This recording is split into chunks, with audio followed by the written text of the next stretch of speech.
ഹരി ഓം. ഖണ്ഡം 3. ഗിരിരാജഖണ്ഡം. അധ്യായം 11. ഗിരിരാജ പ്രഭാവ പ്രസ്താവനാ വർണ്ണനം. ബഹുലാശ്വനും നാരദനും തമ്മിലുള്ള സംഭാഷണം തുടരുന്നു. ശ്രീ നാരദൻ പറഞ്ഞു: ഗിരിരാജന്റെ പ്രഭാവം മനസ്സിലാക്കിക്കൊടുത്ത ആ ദിവ്യദേഹം പ്രാപിച്ച സിദ്ധനോട് ബ്രാഹ്മണൻ ഇപ്രകാരം ചോദിച്ചു: പൂർവ്വജന്മത്തിൽ താങ്കൾ ആരായിരുന്നു? ഏത് പാപകർമ്മത്തിന്റെ ഫലമായാണ് താങ്കൾക്ക് ഈ അസുരജന്മം ലഭിച്ചത്?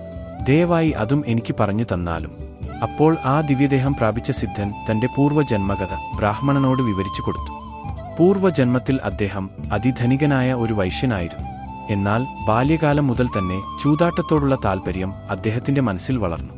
ക്രമേണ അദ്ദേഹം തെറ്റായ മാർഗത്തിലേക്ക് വഴുതിപ്പോവുകയും വേശ്യാസംഘത്തിൽ ആസക്തനാവുകയും മദ്യത്തിന് അടിമപ്പെടുകയും ചെയ്തു.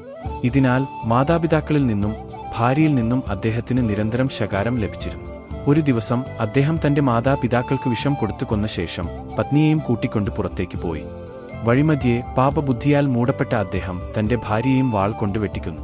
അനന്തരം ഒരു വേശ്യയോടൊപ്പം അദ്ദേഹം ദക്ഷിണ ദിശയിലേക്ക് യാത്ര തിരിച്ചു. അവിടെ ഒരിടത്ത് താമസമാക്കി ഭയമില്ലാതെ കൊള്ളയടിച്ചുകൊണ്ട് ജീവിതം നയിച്ചു. കാലക്രമേണ അവന്റെ പാപങ്ങൾ വീണ്ടും വർദ്ധിച്ചു.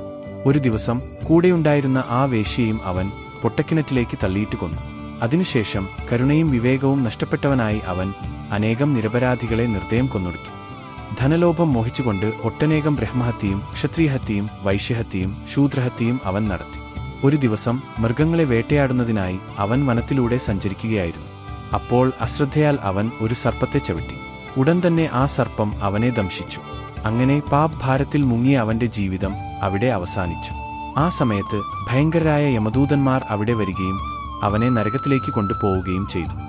അങ്ങനെ തന്റെ പാപകർമ്മങ്ങളുടെ ഫലമായി ഒരു മന്വന്തരകാലം മുഴുവൻ അവൻ കുംഭീഭാഗ നരകത്തിൽ കഠിനയാതനകൾ അനുഭവിച്ചു. തുടർന്ന് അത്രയും കാലം തന്നെ തപ്തസൂർമി എന്ന ഭയാനകമായ മറ്റൊരു നരകത്തിലും അവനെ കൊണ്ടുപോയി കഠിനമായ ദുഃഖങ്ങൾ അനുഭവിപ്പിച്ചു. അനന്തരം അവൻ കർമ്മവാസന അനുസരിച്ച് ഭാരതഭൂമിയിൽ അനേകം തവണ പന്നിയായും പുലിയായും ഒട്ടകമായും പോത്തായും സർപ്പമായും ജന്മമെടുത്തു. ദീർഘകാലത്തിനുശേഷം ജലമില്ലാത്തതും ജനവാസമില്ലാത്തതുമായ ഒരു ഭയാനക വനത്തിൽ അവൻ ദുഷ്ടരാക്ഷസനായി ജന്മമെടുത്തു. ഒരിക്കൽ ഏതോ ഒരു ശൂദ്രന്റെ ശരീരത്തിൽ പ്രവേശിച്ച് അവൻ വ്രജഭൂമിയിൽ എത്തിച്ചേർന്നു. അതിനുശേഷം അവൻ അവിടെയെങ്ങും അലഞ്ഞു തിരിഞ്ഞു നടക്കുകയായിരുന്നു. അവനാണ് പിന്നീട് ആ ബ്രാഹ്മണന്റെ മുമ്പിൽ എത്തിയത്. പവിത്രമായ ഗോവർദ്ധന ശിലയുടെ സ്പർശനം ലഭിച്ച നിമിഷം തന്നെ ഭഗവാന്റെ കൃപയാൽ അവൻ ദിവ്യദേഹം പ്രാപിച്ച സിദ്ധനായി മാറി. ശ്രീ നാരദൻ തുടർന്നു പറഞ്ഞു: അങ്ങനെ സിദ്ധൻ തന്റെ ചരിത്രം ബ്രാഹ്മണനോട് വിവരിച്ചുകൊണ്ടിരിക്കുമ്പോൾ ഗോലോകത്തിൽ നിന്ന് അനേകം പാർഷദന്മാരെ വഹിച്ചുകൊണ്ട് മനോഹരമായ ഒരു ദിവ്യരഥം അവിടെ വന്നെത്തി. ആ ദിവ്യരഥത്തെ കണ്ടപ്പോൾ ബ്രാഹ്മണനും സിദ്ധനും ഭക്തിയോടെ കൈകൂപ്പി നമസ്കരിച്ചു. അതിനുശേഷം സിദ്ധനെ ആ രഥത്തിൽ കയറ്റി ശ്രീകൃഷ്ണ ലോകത്തേക്ക് കൊണ്ടുപോയി.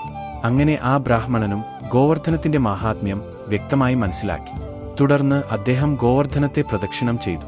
വീണ്ടും ഭക്തിപൂർവം പ്രണമിച്ച് ബ്രാഹ്മണൻ സ്വഗൃഹത്തിലേക്ക് മടങ്ങിപ്പോയി.